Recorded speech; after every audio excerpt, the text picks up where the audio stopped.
I never thought my snowplow would become the lightning rod for so much drama in Meadowbrook Heights, Minnesota, but somehow that's exactly what happened. And if you'd told me my biggest battle after buying my first real house would be with a woman named Karen Hutchkins, I'd have called you crazy. But that's how it started.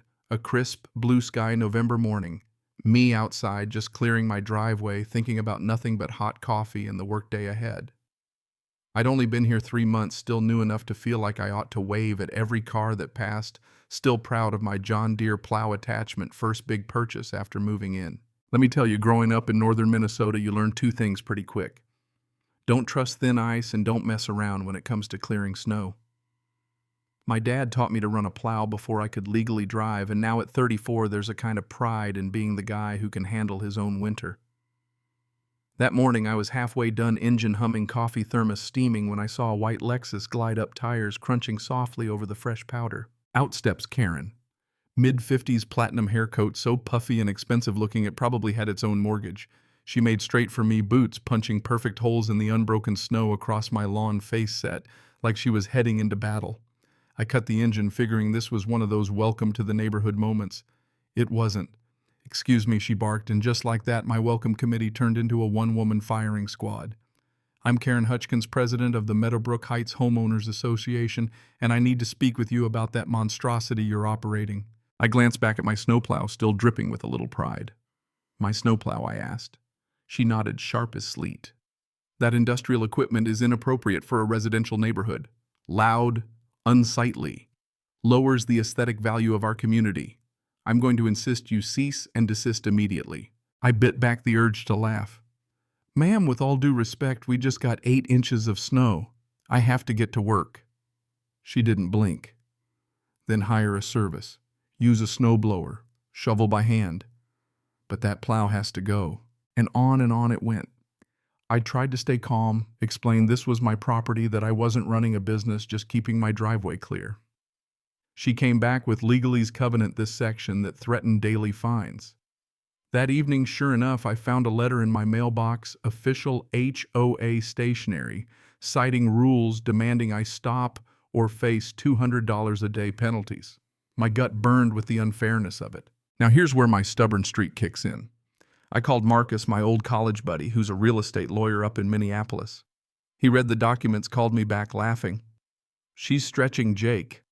That clause is about businesses, not homeowners, clearing their own driveway. She doesn't have a leg to stand on, but be ready. These fights can get messy."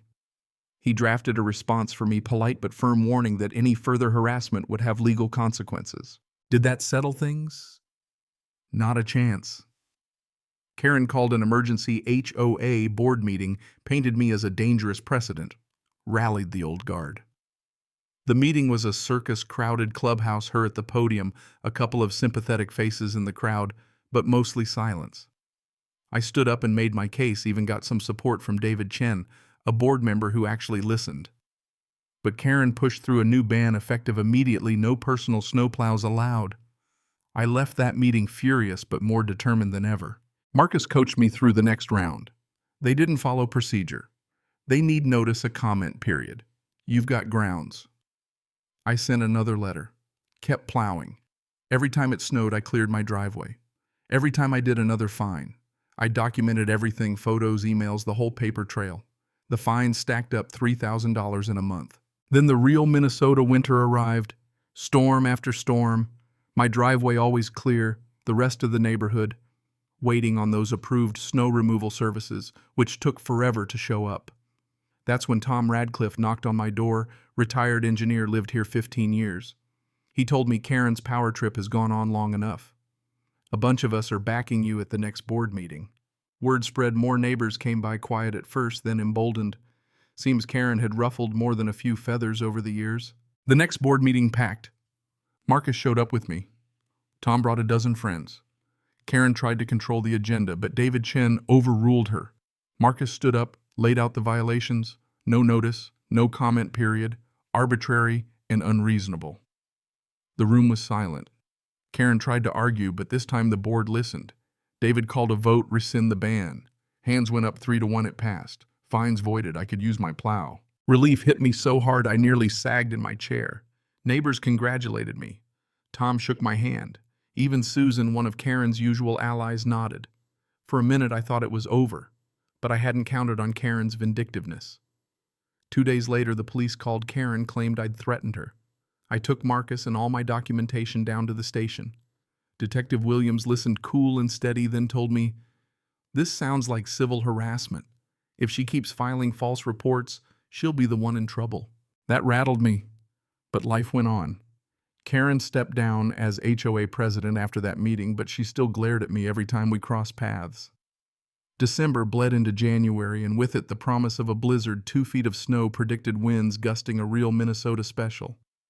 I prepped my plow, stocked up on groceries. When the storm hit, it was biblical. By Sunday, the world was a wall of white. As soon as the storm ended, I was out there plowing my drive. Tom came over exhausted, asking for help. His service wouldn't come for days, and his wife had a doctor's appointment. I cleared his driveway for free. Then word spread, 6 driveways, then 12. People offered money. I refused. These were my neighbors, the folks who'd stood up with me. Karen's driveway still buried, her Lexus a white lump under a snowbank. She stood outside, yelling into her phone, trying and failing to get help. Eventually, she stomped over and demanded I clear her drive. I told her no. Not out of spite, not really, just principle. She'd made my life miserable, tried to ruin me, and now wanted help. Not a chance. She stormed off. I felt bad for a second, but mostly I felt justified. That blizzard changed things. The neighborhood realized how fragile their setup was, too dependent on outside contractors. The board took notice. David Chen stopped by, asked if I'd consider doing snow removal for the HOA common areas. We worked out a deal, $200 a storm plus referrals. Suddenly, I had more business than I could handle. Spring came. Karen's driveway was finally cleared days later by someone else. We weren't friends, but at least the war was over. David ran for HOA president that May, promising less micromanagement, and won by a landslide. The rules got an overhaul, the mood in the neighborhood shifted. At the summer barbecue, Tom convinced me to go. It felt different, lighter, friendlier. Even Karen was there helping with the food, and when we made eye contact, she gave me a nod. Not forgiveness maybe, but respect. The next winter, my business boomed. 30 regular clients, the HOA contract, even a key to the clubhouse. Karen was on my list. She'd apologized by then, quietly, privately. Told me therapy was helping her see things differently. "I just wanted you to know I was wrong," she said. "You were good for this neighborhood." I told her if she ever needed help, I'd be there. And I was. That March, I cleared her driveway after a late snow. No note, no thanks expected, but the next morning I found $400 in my mailbox and a note. "Thank you for being a better person than I was." Small moments like that, they're the real victories. Year after year, winters came and went. The business grew. I hired a couple of college kids. The HOA renewed my contract, even offered to make me the official contractor for every house that signed up. Karen helped recruit clients, put in a good word. Strange the way life twists around. What started as a fight became a foundation. Even when setbacks hit, like the night my plow broke down in sub-zero temps, Karen showed up, drove me to her friend's repair shop, waited while I fixed it. We really talked about control, about letting go. Turns out I liked being in charge because it was the only thing that made me feel in control of my own life, she admitted. "I'm trying to do better." I believed her. The storms kept coming, but we were ready now. More neighbors bought their own plows, everyone pitched in. One day a local news crew stopped by, did a story on how the community pulled together. My business got a boost.